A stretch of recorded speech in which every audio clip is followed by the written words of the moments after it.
దేవుని ఉన్నతమైన నామానికి మహిమ ఘనత ప్రభావము చెల్లునుగాక. ఈరోజు దేవుని యొక్క పరిశుద్ధ గ్రంథ లేఖనము నుండి ఆయన ఆత్మీయ వాక్కును మనం చదువుకుని ధ్యానం చేద్దాం. రోమీయులకు రాసిన పత్రిక 16వ అధ్యాయం 23వ వచనం. నాకును యావ సంఘమునకును ఆతిథ్యమిచ్చు గాయియు మీకు వందనములు చెప్పుచున్నాడు. ఈ పట్టణపు ఖజానాదారుడు ఎరస్తును సహోదరుడు క్వర్తోను మీకు వందనాలు చెప్పుచున్నారు. ఇక్కడ దేవుడు మనతో మాట్లాడే విషయం ఏంటంటే, నేటి సంఘాల్లో గాయి ఉన్నాడా అనేది ఒక ప్రశ్న. నేటి సంఘాలలో గాయి అనే వ్యక్తి ఉన్నాడా? ఈ గాయి అనే వ్యక్తి ఏం చేశాడు అని అంటే, అపోస్తుల కాలంలో పౌలు పరిచయం చేస్తున్న దినాల్లో యావత్ సంఘానికే ఆతిథ్యం ఇచ్చేవాడుగా ఉన్నాడంట గాయి అనే వ్యక్తి.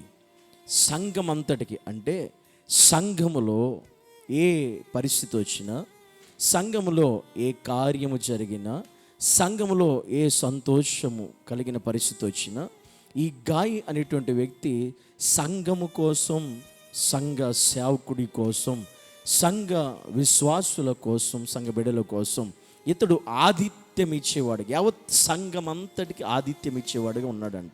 ఇతడే అందరికీ భోజనం కార్యక్రమం ఏదైనా కృతజ్ఞత కూడికి జరిగినా ఇతడే దాని భారం భరించేవాడిగా, ఎవరికైనా ఏదన్నా చేయాలన్నా ఇతడే దాని భారం భరించేవాడిగా, అలా యావత్ సంఘం అంతటికి ఆతిథ్యం ఇచ్చే ఒక గొప్ప వ్యక్తిగా కనబడుతున్నాడు సంఘంలో గాయి. ఇలాంటి గాయిలు ఈరోజు సంఘంలో ఎవరైనా ఉన్నారా? సంఘానికి లోటు లేకుండా, సేవకుడికి లోటు లేకుండా, సంఘంలోని ఏ పరిస్థితి లోటు లేకుండా ముందుకు జరగడానికి ఒక గాయి సంఘంలో కావాలి. ప్రతి సంఘంలో ఇలాంటి వారు ఉండాలి. ఈరోజు ప్రతి సంఘంలో ఇలాంటి గాయులు ఉన్నారా లేదా అనే విషయాన్ని ఒకసారి మనం స్వపరిశీలన చేసుకోవాలి. ఎందుకంటే ఇలాంటి వారు ఉండడం సంఘానికి ఆశీర్వాదకరం, సంఘానికి దీవెనకరం, సంఘానికి మేలుకరం. ఎందుకంటే గాయిని పౌలు పరిచయం చేస్తూ ఉన్నాడు. ఎందుకంటే అతడు ఏం చేస్తున్నాడు అంటే సంఘానికి క్షేమం కలుగజేస్తున్నాడు. అతడు సంఘ క్షేమాన్ని చూస్తున్నాడు, సంఘ క్షేమాభివృద్ధి గురించి ఆలోచన చేస్తున్నాడు.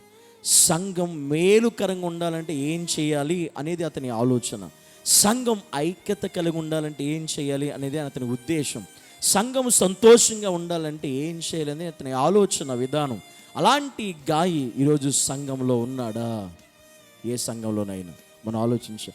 సంఘంలో ఉన్న ప్రతి ఒక్కరు కూడా ఈ గాయిలా ఉంటే, ప్రతి ఒక్కరు కూడా ఈ గాయిల ఆలోచన చేస్తే నిజంగా ఆ సంఘం ఎప్పుడు సమాధానంతో, సంతోషంతో, ఐక్యతతో నింపబడి ఉంటుంది.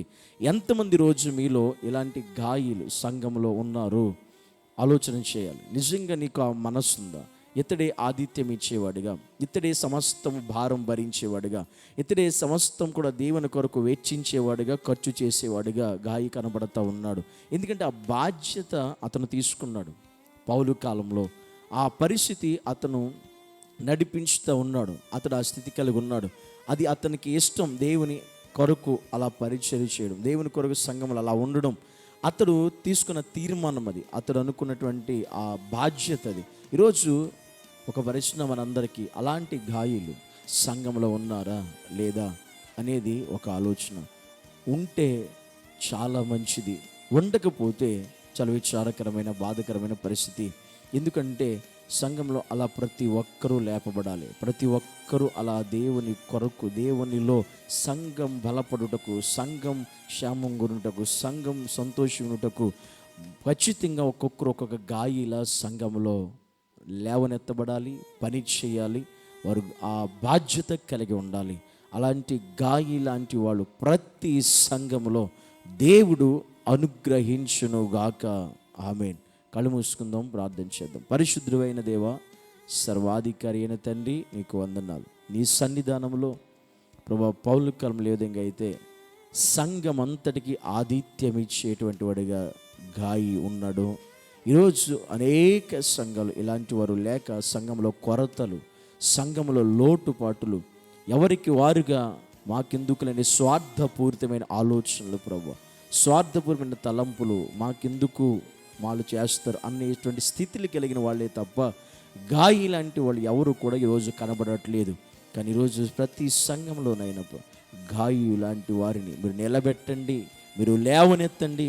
ప్రతి ఒక్కరిని అలా సిద్ధపరిచి సహాయం చేసి నీ కృపతో నింపి నడిపించమని యేసు క్రీస్తు ఉన్నతమైన నామములో ప్రార్థించి అడిగి వేడుకుంటున్నాము తండ్రి. ఆమేన్.